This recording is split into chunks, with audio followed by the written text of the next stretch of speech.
সংবাদ সবাইকে স্বাগত জানাচ্ছি। আমি ফিরোজ তোহা। শুরুতে সংবাদ শিরোনাম জানিয়ে দিব আমাদের হাতে থাকা সর্বশেষ গুরুত্বপূর্ণ বাংলা সংবাদ। শুরুতেই সংবাদ শিরোনাম। ডিএমপির সাবেক কমিশনার আসাদুজ্জামান মিয়ার তথ্য ফাঁস করায় বরখাস্ত হলেন এডিসি জিশানুল হক। ঢাকা মহানগর পুলিশ ডিএমপির সাবেক কমিশনার আসাদুজ্জামান মিয়ার ব্যক্তিগত তথ্য ফাঁস করার অভিযোগে গাজীপুর মহানগর পুলিশের জিএমপি অতিরিক্ত উপপুলিশ কমিশনার এডিসি জিশানুল হককে সাময়িক বরখাস্ত করা হয়েছে। এরপর জানিয়ে দিব, খালেদা জিয়ার চিকিৎসায় সহযোগিতা না দিয়ে ইউনাইটেড অমানবিক আচরণ করেছে বলে অভিযোগ করেছেন বিএনপির সিনিয়র যুগ্ম মহাসচিব অ্যাডভোকেট রুহুল কবির রিজভী। এদিকে বিএনপির নেত্রী ভারতে গিয়ে গঙ্গার পানি চুক্তির কথা ভুলে গিয়েছিলেন বলে অভিযোগ করেছেন আওয়ামী লীগের সাধারণ সম্পাদক এবং সড়ক পরিবহন ও সেতুমন্ত্রী ওবায়দুল কাদের। জানাবো, অনলাইন জুয়ায় জড়িত দেশের অর্ধকোটি মানুষ অনলাইন জুয়ার সঙ্গে জড়িয়ে পড়েছে বলে দাবি করেছেন ডাক টেলিযোগাযোগ এবং তথ্য প্রযুক্তি প্রতিমন্ত্রী জুনায়েদ আহমেদ পলক। এদিকে বিএনপির বৈদেশিক সম্পর্ক কমিটি বিলুপ্ত করা হয়েছে। এর পরিবর্তে দলের ভারপ্রাপ্ত চেয়ারম্যান তারেক রহমানকে সভাপতি করে 11 সদস্য বিশিষ্ট chairperson foreign affairs advisory committee গঠন করা হয়েছে। এবং সর্বশেষ জানিয়ে দেব, বাংলাদেশের সঙ্গে তিস্তার পানি ভাগাভাগি সম্ভব নয় বললেন ভারতের মমতা বন্দ্যোপাধ্যায়। চিঠি দিলেন নরেন্দ্র মোদীর কাছে। বাংলাদেশের প্রধানমন্ত্রী শেখ হাসিনার সাম্প্রতিক ভারত সফরে গঙ্গার পানি বণ্টন চুক্তি নবায়ন সহ দুই দেশের মধ্যে 10টি সমঝোতা স্মারক স্বাক্ষরিত হয়। ওই সময় নরেন্দ্র মোদী বলেন, বাংলাদেশের দিকে তিস্তার পানি সংরক্ষণ এবং পরিচালন পদ্ধতি উন্নয়নের জন্য একটি বিশেষজ্ঞ দল শীঘ্রই বাংলাদেশ সফর করবে। এ বিষয়টি নিয়ে মমতা বন্দ্যোপাধ্যায় বলেছেন, তার রাজ্যের অংশগ্রহণ ছাড়া বাংলাদেশের সঙ্গে তিস্তা এবং গঙ্গার পানি বণ্টন চুক্তি নিয়ে কোনো আলোচনা হওয়া উচিত নয়। এ কারণে ভারতের প্রধানমন্ত্রী নরেন্দ্র মোদীকে লেখা একটি চিঠিতে এই মন্তব্য দিয়েছেন মমতা বন্দ্যোপাধ্যায়। তিনি বলেন, আমাদের পানি আগে, তারপর বাংলাদেশের পানি দেওয়ার আগে ভারতের উত্তরবঙ্গের লাখ লাখ মানুষ সেচের পানির অপ্রতুলতার কারণে মারাত্মকভাবে ক্ষতিগ্রস্ত হবেন। এ কারণে বাংলাদেশকে পানি দেওয়া যাবে না। প্রিয় দর্শক, এতক্ষণ শুনছিলেন সংবাদ শিরোনাম, এবারে বিস্তারিত।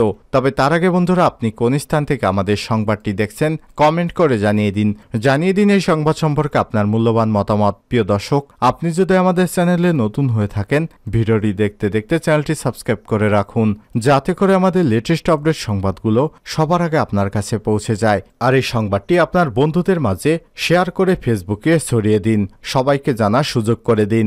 আর বন্ধুরা, ভিডিওটি দেখতে দেখতে একটি লাইক দিয়ে দিন, যাতে করে এরকম ভিডিও বানাতে আমরা উৎসাহিত হই। ডিএমপির সাবেক কমিশনারের তথ্য ফাঁস করায় বরখাস্ত এডিসি।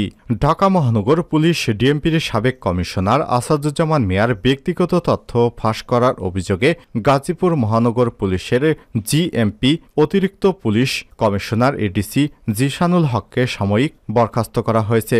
গত 23 জুন স্বরাষ্ট্র মন্ত্রণালয়ের জননিরাপত্তা বিভাগ থেকে প্রকাশিত এক প্রজ্ঞাপনে এসব তথ্য জানানো হয়েছে। এর আগে আসাদুজ্জামান মিয়ার ব্যক্তিগত তথ্য কিভাবে অনলাইনে গেলেও সেটি নিয়ে তদন্ত করে পুলিশ।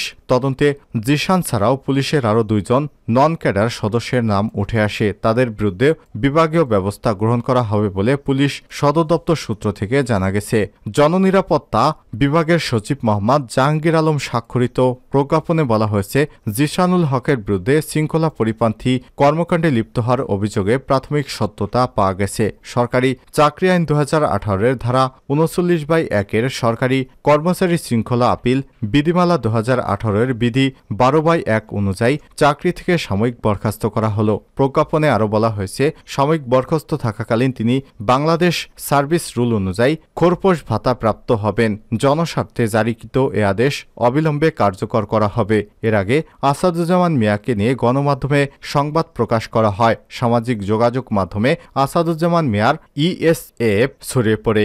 ইএসএফ ফরম হল ইলেকট্রিক সাবস্ক্রাইবার অ্যাপ্লিকেশন ফরম। যা মূলত মোবাইল গ্রাহকেরা পূরণ করে থাকেন। এই ফরমে একজন ফোন গ্রাহকের নাম, ঠিকানা, জাতীয় পরিচয়পত্রের নম্বর, আঙুলের ছাপসহ বিস্তারিত তথ্য থাকে। ফরমটি প্রকাশের পর পুলিশের উচ্চ পর্যায় থেকে বিষয়টি তদন্ত করতে বলা হয়েছে। গাজীপুরের অতিরিক্ত উপকমিশনার মোহাম্মদ নাজির আহমেদ এই ঘটনার তদন্ত শুরু করেন। ফরমটিতে থাকা কিউআর কোড পর্যালোচনা করে দেখা যায় গাজীপুর মহানগর পুলিশের বৈধ আড়িপাতা শাখার একজন ASI national telecommunication monitoring centre থেকে একটি ডাউনলোড করেছেন। তদন্তে বেরিয়ে আসে গাজীপুর মহানগর পুলিশের অতিরিক্ত উপকমিশনার পদের এক কর্মকর্তা গত 12 ফেব্রুয়ারি আসাদুজ্জামান মিয়ার মোবাইল ফোনের তথ্য চেয়ে বৈধ আড়িপাতা শাখার এক এসআইকে হোয়াটসঅ্যাপে বার্তা দেয়। সেই বার্তার ভিডিওতে তিনি অন্য একজন এসআইকে সেটা ডাউনলোড করতে বলেন। পরে 13 ফেব্রুয়ারি সেটা কর্মকর্তাকে দেয়া হয়। তদন্তে দেখা যায় অনলাইনে প্রকাশিত ফরমটি হুবহু সেই ফরম। গত 19 জুন তদন্ত শেষে পুলিশ সদর দপ্তর স্বরাষ্ট্র মন্ত্রণালয়ের জননিরাপত্তা বিভাগকে সাময়িক বরখাস্ত করা সহ বিভাগীয় ব্যবস্থা নিতে চিঠি দেয়। চিঠিতে বলা হয়েছে, জিশানুল হকের এই কাজ সন্দেহজনক। বেআইনিভাবে কোনো তৃতীয় পক্ষকে সরবরাহ করা সরকারি কাজ বহির্ভূত ভিন্ন কোনো উদ্দেশ্য ব্যবহার করা হয়েছে। স্পর্শকাতর তথ্য সরকারি উদ্দেশ্য ব্যতীত সংগ্রহ করা অপেশাদারমূলক, সুলভ আচরণ এবং শৃঙ্খলা পরিপন্থী কর্মকাণ্ড হিসেবে পরিণত। পুলিশ সদর দপ্তরের এই চিঠির পরিপ্রেক্ষিতে রোববার জিশানুল হককে সাময়িক বরখাস্তের প্রজ্ঞাপন জারি করে জননিরাপত্তা বিভাগ। খালেদা জিয়ার চিকিৎসায় সহযোগিতা না দিয়ে ইউনাইটেড অমানবিক আচরণ করেছে রিজভী। বিএনপির সিনিয়র যুগ্ম মহাসচিব রুহুল কবির রিজভী আহমেদ বলেছেন, সরকারের ভয়ে 3 বারের সাবেক প্রধানমন্ত্রী এবং বিএনপির চেয়ারপারসন বেগম খালেদা জিয়াকে চিকিৎসায় সহযোগিতা না দিয়ে ইউনাইটেড হাসপাতাল অমানবিক আচরণ করেছে। রুহুল কবির রিজভী বলেন, এদেশের সাধারণ মানুষ যদি এখন এই হাসপাতালের ইট খুলে নিয়ে যায় তাহলে তাদের করার কিছু থাকবে না। রুহুল কবির রিজভী এই ঘটনার তীব্র নিন্দা এবং প্রতিবাদ জানিয়েছেন। সোমবার রাজধানীর নয়াপল্টনে বিএনপির চেয়ারপারসনের রাজনৈতিক কার্যালয়ে খালেদা জিয়ার রোগ মুক্তি কামনা করে স্বেচ্ছাসেবক দলের দোয়া মাহফিলে তিনি এসব কথা বলেন। শুক্রবার দিবাগত রাত 2টার দিকে সাবেক প্রধানমন্ত্রী খালেদা জিয়ার শারীরিক অবস্থা খারাপ হলে ইউনাইটেড হাসপাতালের কাছে অ্যাম্বুলেন্স এবং ইনজেকশনের জন্য সহযোগিতা চাওয়া হলে হাসপাতালের পক্ষ থেকে তা দিতে রাজি হয়নি বলে অভিযোগ করা হয়েছে। সোমবার সকালে মহিলা দলের দোয়া মাহফিলে রুহুল কবির রিজভী বলেন, খালেদা জিয়াকে কারাগারে নিয়ে খাবারের মধ্যে নানা রকম ওষুধ দিয়ে অসুস্থ করা হয়েছে। উদ্দেশ্য হলো তাকে তিলে তিলে শেষ করা। বিএনপি নেত্রী ভারতে গিয়ে গঙ্গার পানি চুক্তির কথা ভুলে গিয়েছিলেন। কাদের? আওয়ামী লীগের সাধারণ সম্পাদক ওবায়দুল কাদের বলেছেন, বিএনপির এবং মির্জা ফখরুলরা কখনোই বর্তমান সরকারের সফলতা দেখে না। শেখ হাসিনা সরকার পরিচালনার দায়িত্ব গ্রহণ করেই 30 বছর মেয়াদী গঙ্গার পানি চুক্তি সম্পন্ন করেছেন। প্রধানমন্ত্রীর এবারের ভারত সফরে এই চুক্তি নবায়নের বিষয়টি উঠে এসেছে। সোমবার আওয়ামী লীগের দপ্তর সম্পাদক বিপ্লব বড়ুয়া সই করা এক বিবৃতিতে এসব তথ্য জানান তিনি। বিবৃতিতে প্রধানমন্ত্রী ভারত সফর নিয়ে বিএনপির মহাসচিব মির্জা ফখরুল ইসলাম আলমগীর নিয়মমাফিক অপপ্রচার এবং মিথ্যাচারের তীব্র নিন্দা এবং প্রতিবাদ জানান ওবায়দুল কাদের। তিনি বলেন, বিএনপি নেতাদের মুখে দেশের স্বার্থে নিয়ে বড় কথা বড্ড বেমানান। তাদের নেত্রী খালেদা জিয়া প্রধানমন্ত্রী থাকাকালে ভারত সফরে গিয়ে গঙ্গার পানি চুক্তির বিষয় নিয়ে আলোচনা করতে ভুলে গিয়েছিলেন।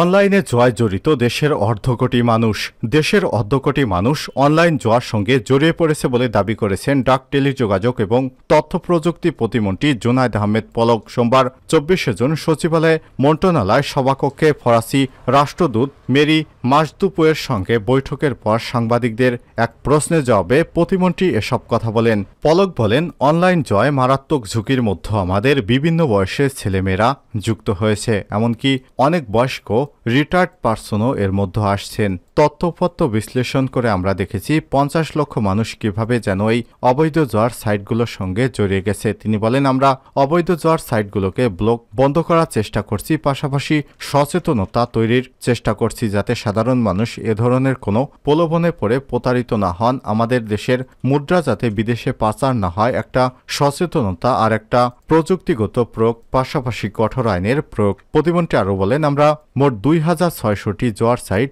ব্লক করেছি। এখন আমরা মোবাইল অ্যাপগুলো প্রতিনিয়ত ব্লক করছি। এটা কন্টিনিউয়াস প্রসেস চলতে থাকবে।